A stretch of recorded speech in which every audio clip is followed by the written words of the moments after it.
Hey guys, my name is Julianne. I'm one of your teen services librarians over at the main library on Goodwood. I have been trying to find the right angle to add some math in, and today I found it because we're making geometric printed bandanas. Supplies that accompany this video are available at the main library in limited capacity. Okay, let's do the math first so we know what we're doing. What we're making today is called Pascal's triangle, and it's named for a French guy called Blaise Pascal who did pretty much all of the things: math, physics, inventing, writing, philosophy, and theology.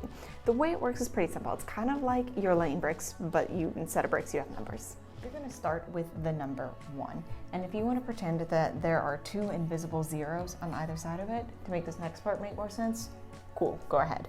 You want to add the numbers on either side to make a number that's going to come down. So 0 and 1 is going to be 1, same on this side. And then you want to do it for the next row too. So pretend there are zeros, 0 and 1, 1, 1, and then in the middle, 2 ones are going to make 2. And you keep working down this way.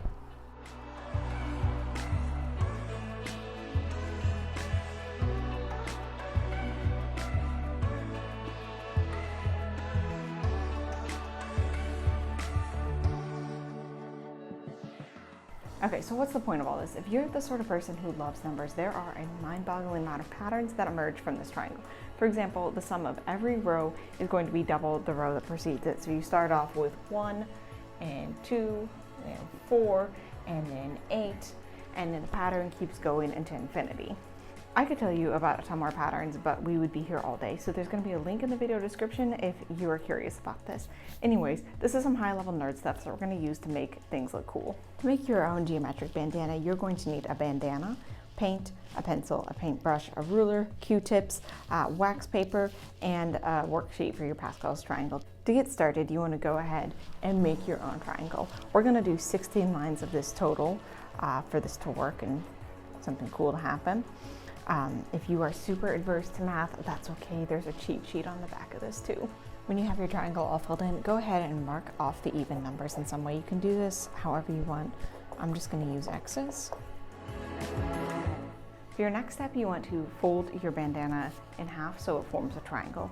And you want to make tick marks down the side so that you will be able to evenly divide the rows. So set your ruler straight up at the top, and then every 2 1/4 centimeters, make a tick mark. When you have all your tick marks in place, it's going to leave you with 16 even spaces and then 1 skinny space at the bottom that we don't need to worry about. So next, you want to lay your ruler flat where it intersects the tick marks and just draw a line across to make even rows. When you've got all your lines going across, you want to start making boxes on the way down. And we're only going to worry about rows that have even boxes in them. I mean, if you want to do it on rows where there are only odd numbers, that's fine. But I'm going to start on the 3rd row because that is the first one that has any even numbers, and then just divide it evenly into 3 boxes. And then when you move down to the next row, you want to stagger the lines. You don't want to stick them on top of each other. This is going to look like bricks coming down.